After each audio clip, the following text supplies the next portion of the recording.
Hi, welcome to the class. Today we are going to start Unit 2 and the name of the Unit 2 is Current Electricity. In this unit we will study two chapters.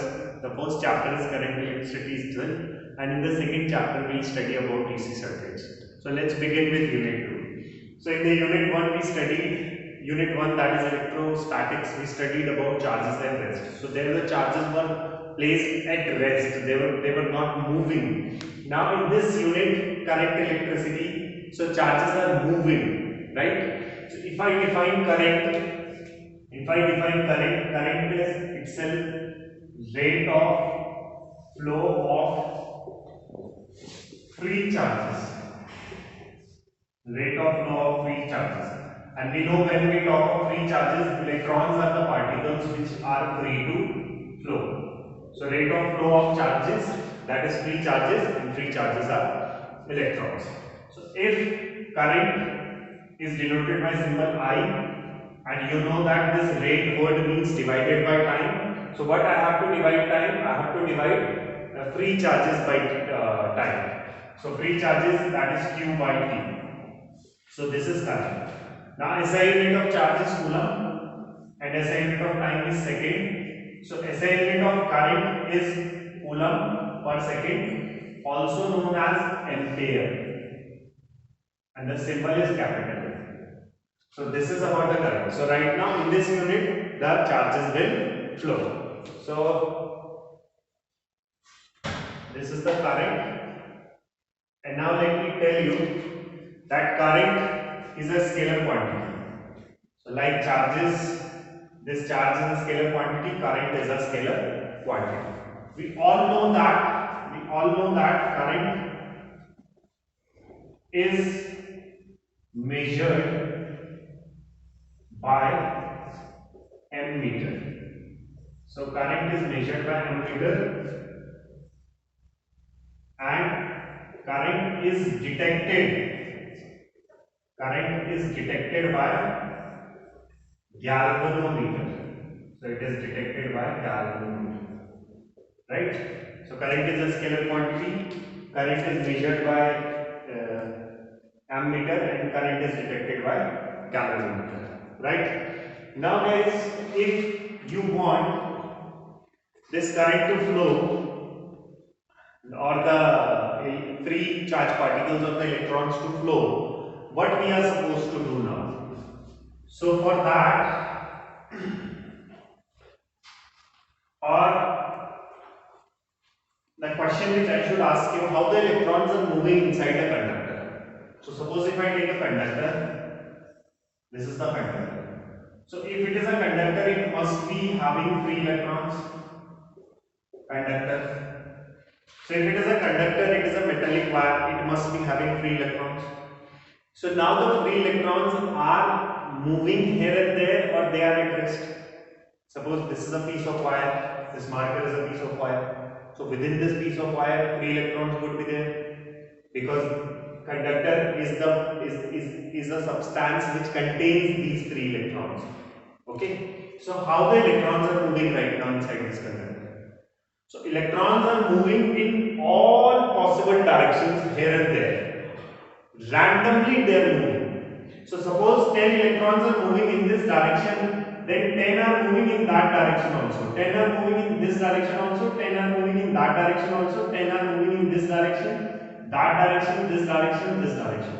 It means they are not moving in a specific direction. They are moving in random direction here and there. Right? So right now, since they are moving randomly here and there, so they are not producing any current. Correct? So suppose this I have taken as a conductor. Now, for these electrons to move in a specific path, I need to apply electric potential, and for that I need a battery. So I have connected a battery here using a key, and this is my battery. I tapped on the key. This is positive, this is negative. So of course the electron will start drifting towards the positive end of the battery, because electrons are negatively charged particles. So they will start drifting towards the positive. I am using the word drifting. I'm using the word drifting. Why I'm using the word drifting? Because when this electron, this is the electron, when this electron will start moving, suddenly it will collide with the electrons here, because we have trillions of electrons. So when it will start moving, it will collide with this electron, and with this collision, the direction of the electron will change, because after colliding, it will move into some other direction. It will come here, then again it will collide, it will go there, again it will collide, it will come here, again it will collide, it will go there, again it will come, and in this manner, this electron is traveling from one part to the positive end of the conductor. So this is the positive end of the conductor. This is the way in which this electron is moving, and this is what we call the zigzag path. So that's why I'm using this word, that it is drifting, right? It is drifting. So remember that this path of the electron, when it moves from one point or one end of the conductor towards the positive end of the conductor, it is basically drifting. Correct? Now you see, one collision is taking place here, another collision is taking place here. Between these two collisions, there is a path where no collision is taking place. So the time, I am talking about the time. So the time between these two collisions, is known as relaxation time. So what is the relaxation time? Relaxation time is the time between two consecutive collisions. Or two successive collisions, and this relaxation time is denoted by tau. This is a symbol tau. Relaxation time. So this is how the electron is drifting towards the positive end of the conductor, right? So the velocity with which, now you see, this is quite interesting. Electron started from here, it got collided here, so it must have lost some velocity also. So the velocity is changed, but because this potential is there, so this potential is continuously doing some work on this charge particle. Therefore, again it will gain some velocity, again it will collide, again it will lose its velocity. So at each and every collision, the velocity of the electron is changing continuously. So there is not a single velocity with which the electron is moving, but the electron is moving with the average velocity of all these collisions, right? So electron is moving with the average velocity of all these collisions, and that average velocity with which the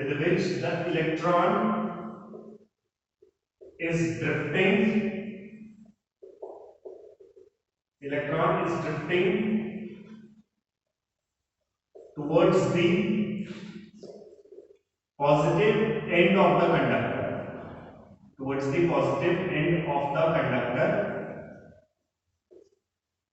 Is drift velocity. So what is drift velocity? It is the average velocity. Why it is the average velocity? Because when electron moves from one end of the conductor to the other end, it is not moving with a single velocity, but it has that average velocity of all the collisions, right? So average velocity with which the electron is drifting towards the positive end of the conductor is drift velocity. So this is drift velocity, relaxation time between two consecutive or two successive collisions, denoted by tau. Path of the electron while moving from one end of the conductor to the other end is the zigzag path.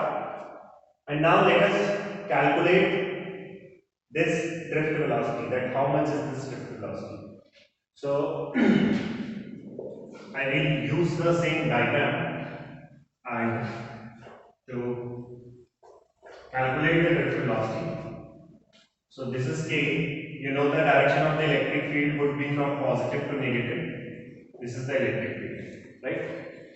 Now we all know that this electric field intensity is F upon Q.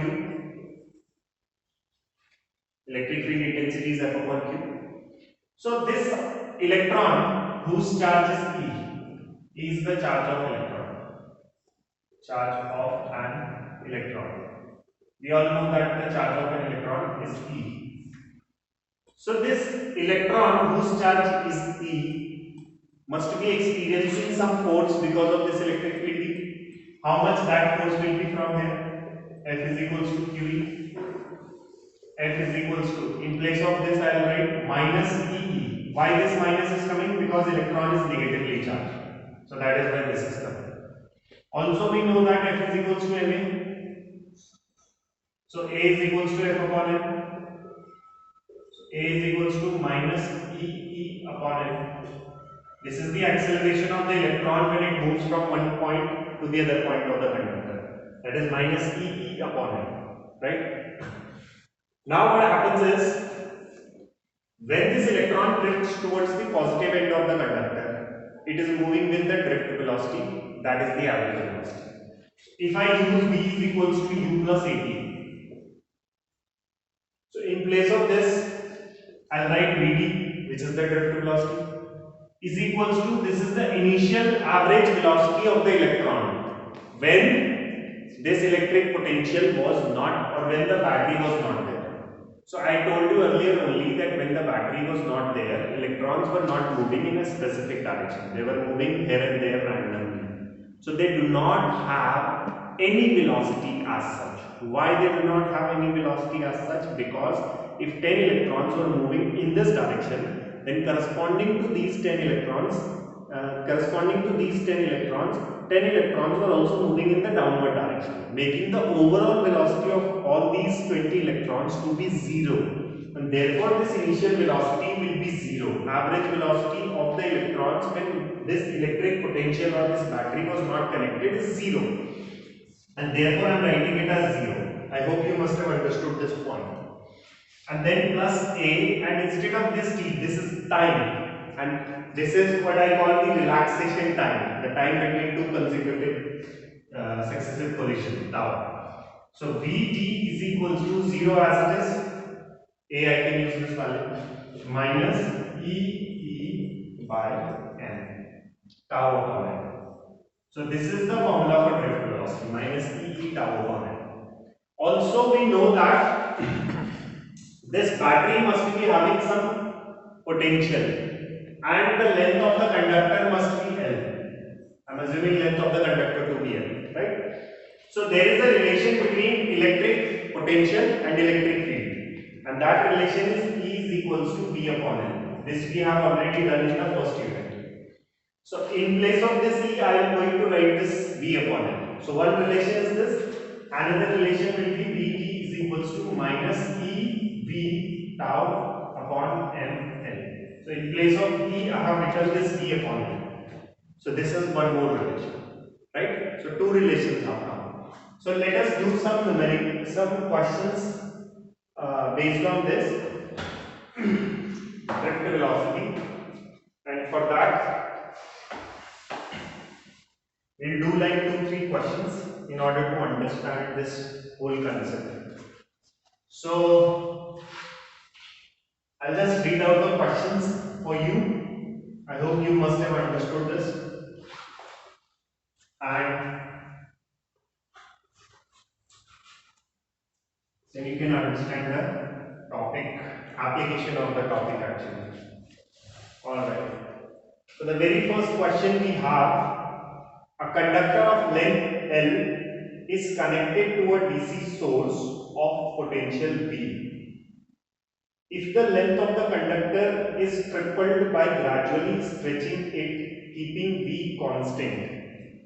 So we have a conductor of length L and connected to a potential V. Now the conductor is being stretched and its length has become 3L, keeping this V as constant. Now they are asking you how will the drift velocity of electrons and the resistance of the conductor be affected? Justify your answer. So in the first part you have to tell that how Vd will change, and in the second part you have to tell how resistance will change. Okay. So guys, we all know that Vd is equals to minus E tau by L. Also this formula can be written as minus E V tau upon ml. Now looking here, if the length, we know that if this is constant, I'm assuming this is constant, charge of electron would be constant and mass of electron would be constant. So Vd is inversely proportional to length. In the first case, if the length is being tripled, drift velocity will become 1/3. So in the first part, this Vd will become, a new drift velocity Vd dash will become 1/3 of Vd. So this is how the drift velocity will change in the first case. That if you increase length, the drift velocity will become 1/3, right? Now in the second case, although we haven't done this part, but I'll just use the concepts which we have already studied in grade 10. So that is another thing. So if I use this, we all know that if length has become 3L of the previous length because we have stretched it, so obviously if you keep on stretching a wire, its thickness will keep on decreasing so that the overall volume remains constant. So the new area, if this is double, the new area will be A by 3 because it will become thin. Wire will become thin if you stretch it. And I am using a formula which you have studied in the previous class, rho L by A. Although we will be doing it, resistance is equals to specific resistance into length upon area. So R dash new resistance is equals to rho will remain same because material hasn't changed. This L dash upon A dash. So if I put up the value rho, L dash I'll put 3L upon A dash I'll put A by 3. This will go up, it will become 9. So it will be 9 rho L upon A. And if you see, this rho L upon A has this value R. So R dash is equals to 9R. So as we can see, if you stretch it 3 times its length, drift velocity will become 1/3 of its initial value there, and resistance will become 9. So this was one question. One more we'll do of this time. I hope you understood. Just have a look there. Right. Now the second question.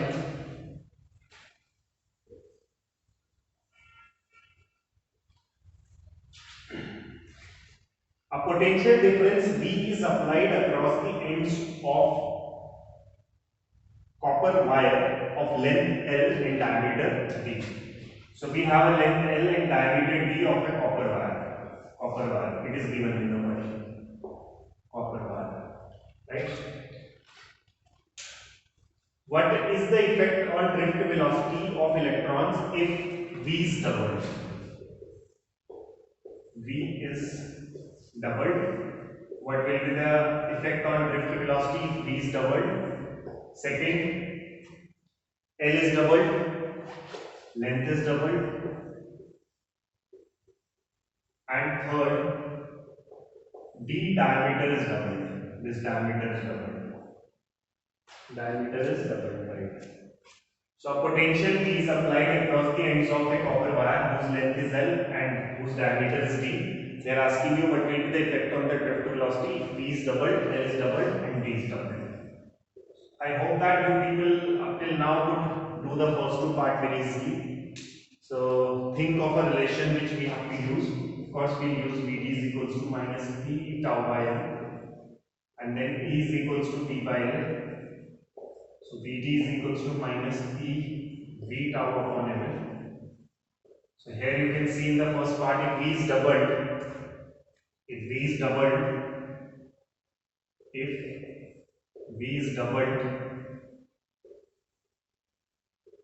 then Vd is directly proportional to V. Therefore, Vd is also doubled. So this is the answer of the first part. Similarly, if L is doubled, so Vd is inversely proportional to L. If L is doubled, Vt is half, cos it will be half because it is inversely proportional. And we can see here or here this drift velocity does not depend upon this diameter. It is independent of this diameter. So if it is independent of this diameter, it means there will be no effect. So in the third part, Vd drift velocity is independent of d, that is diameter. So with change in d, there will be no change in Vd. So this would be the answer of this. So these type of questions they ask in the exam or otherwise. These were the application based questions based on drift velocity. So that was it for today. Thank you.